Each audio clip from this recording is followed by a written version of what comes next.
Hello guys, welcome back. It's Logical as always, and today we're back on Elden Ring Nightreign, and our boss for today is going to be Fulghor, champion of Nightglow. Yeah, this dude gave us an ass whooping like I've never seen before, so I have. Now in saying that there, I would put him sort of along the same lines of difficulty as the Equilibrious Beast, because he is quite the powerful adversary. Between the massive amount of AoEs and his bullshit AoE attack that he has, he's not fun, so he isn't. He has a lot of power behind him, so if you really don't have a good team, you're basically scuffed against this guy.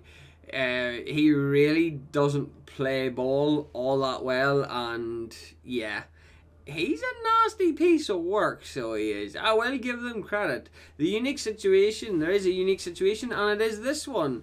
I will be making a video on this later on, but yes, Base Cookie is a griefer. Fun. But I'll make a short on it, and it'll be posted as well. Yeah, Base Cookie is a griefer. Fun times. Waste of space, waste of time. Yeah. But yeah, in the long and the short of it, as it says, Fulghor has a lot of attacks that makes him really nasty to deal with, and between the ground AoEs, the wave attack, the charges, he is monstrous in terms of damage. As it says, this is our winning attempt, and we've got a Wilder and a Recluse, plus an RNI being me. Oh, good. I enjoy this. This is a good mix of people and teammates, so I can agree to this. To me, this is good. We can work with this, so we can. And now, let's get straight to the nitty-gritty details. We immediately spawn in, and we spawn right next to a bleed camp, so we're immediately going to clear house. Basically, with the team that we do have, my general plan is just to speed my way through this as fast as reasonably possible. Now, again, the general plan is to get buffed up as much as possible, because this boss is proven to be exceptionally difficult. So immediately there we pick up the red branch bow with the bleed applied to it, then we immediately shoot to a church, and then we're back to smashing up. Again, I picked up the mace, the curved great club, simply for the sake of blunt damage, so we did, and then we get our hands on a magic bow, and then the fire's here, so it's just like, oh shit, let's get out. By the time I caught up with the rest of my teammates, they'd already opened up an Everjail, and of course it just so happened to be banished fucking knights. Fun fact though, Bleed's exceptionally good at dealing with banished knights. So it is. Unfortunately though, I did not get the right weapon art to really make the best use out of the Bleed status effect, which is unfortunate, but regardless of that we are still decently powerful at this stage. Anyway, because the passive was no good to us, we immediately went for the runes, and we're going to continue on our leveling spree. More banished knights, who could have thunk it? In saying that though, the Recluse giving us extra HP and FP makes it life a lot easier. We jump over to see the Merchant to see if he's got anything that could be remotely considered as useful, and in my opinion he has one thing that is considered useful, and that there is the Naginata. Simply for the additional fucking, it's basically additional arrows in my head, so it is, so it's just additional homing arrows in my scenario, so it is. I think we went with a club. Oh, improved attack part, full HP. Well, that makes perfect sense in my head, so it does. And then we get to the Oracle Envoys, where it's party time, so it is. Again, there's not really much in terms of difficulty that you're going to get from the Oracle Envoys, because, well, they're not exactly what you consider difficult. Another bow, only this time with Holy. So this time we actually have straight up more damage.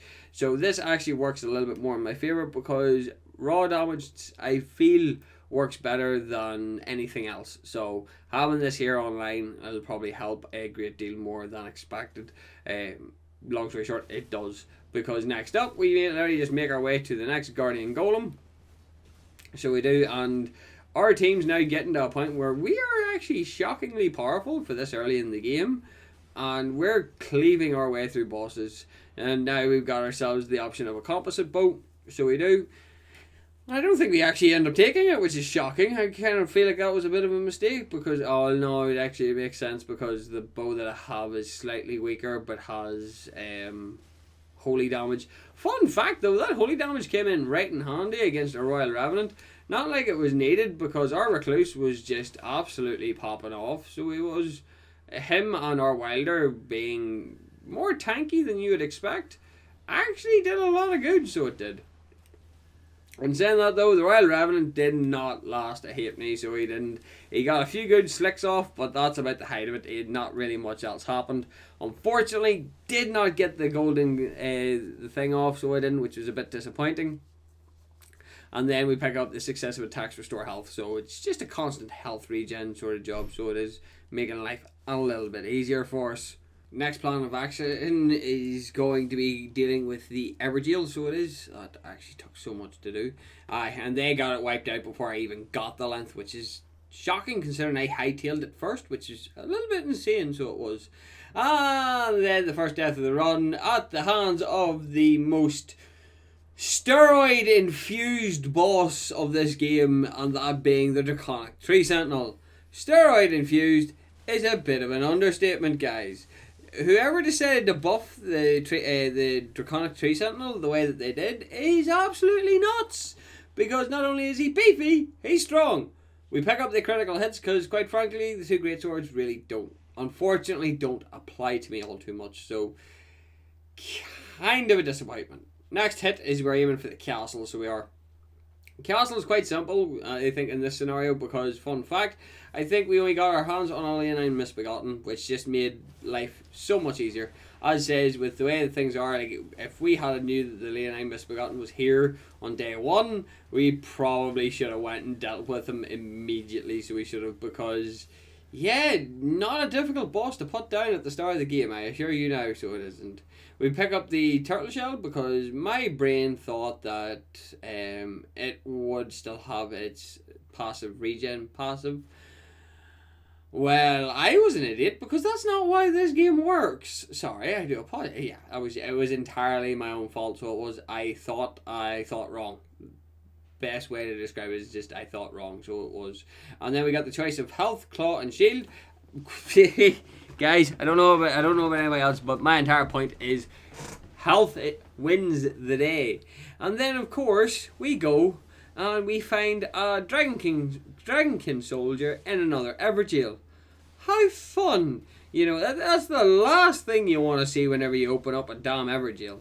So it is. He did actually manage to put one of us down, but at the exact same time, though, it didn't really matter. Our team is still juiced to the high heavens. The fact that he couldn't kill me, and I still haven't leveled up since the Draconic Tree Sentinel, yeah. I really should get around to leveling a little bit more, shouldn't I? Because I'm being a bit stupid here, so I am. Like, me running around at level 7 is probably a bit foolish. So it is. Immediately pick up the 20k runes. That's just an immediate go-go. Level up, and literally just up from that Evergeel we found a demi-human queen. Quite literally, I don't really, yeah, like, you can already see the amount of damage that we're both putting out. There's not really much that where at this stage we're just killing for the sake of killing. I think our other one has went and started a fight with somebody completely different. Of course he has, that's just how you do things these days. And we just pick up the lower FP consumption simply off the root of it is what it is. So while they're away off murking something else, I go into the tunnels to murk myself a pumpkin head. So I can get a purple goddamn upgrade, because I don't know if I'm guaranteed to get a purple upgrade at this rate, and I just want to make sure that I get what I need. Fun fact then, what makes it even better is the fact that we pick up the strongest blue bow, being the Albinauric bow. This comes in clutch. That's all I have to say, because as far as I'm aware, this is the bow that we do actually run with to the remaining of the game. So it is. On our way to the tree, we decide to pick up a few extra kills en route, so we do. And at this stage, we get more improved defenses, basically. This is exactly what I'm looking for. And then, of course, another Dragonkin soldier. Why? I don't know. It's just the game likes throwing them at me. Again, though, same idea again, bar the one that we fought whenever I was on stream. Yeah. This one goes down quite easily. Like I said, once you've got the hang of it, it's not a difficult. They're not difficult bosses, and quite frankly, between our Recluse being able to put out big numbers and our Wilder being the biggest face tank, I can't really complain with how good this guy is. So I can't, right? So at this stage, we're just going to pick up the increased physical damage because nothing else really is playing ball with us at the minute. So we're now at finally day 3. So we're about to take on the boss, and this is the moment where I'm happy that I went and picked up that goddamn stone. This is the moment where I'm just like, right, this is now, because of this is where I made it a rule to go and pick this stuff up because of that exact reason. Always hit your smithy first. Simply due to the fact that if you get caught in this kind of boss fight with a blue bow, you're going to be in pain. Because this dude does not mess about. Between his speed, wide AoEs, and his damage, he's not really somebody you really want to be playing with. So he isn't. Now again, and that thrust is such a nuisance, so it is. But again, I'm nearly sure, again, obviously what I know. But again, this is as far as I got, so this is why you use lightning damage, is to stagger him out of that ultimate state, so it is.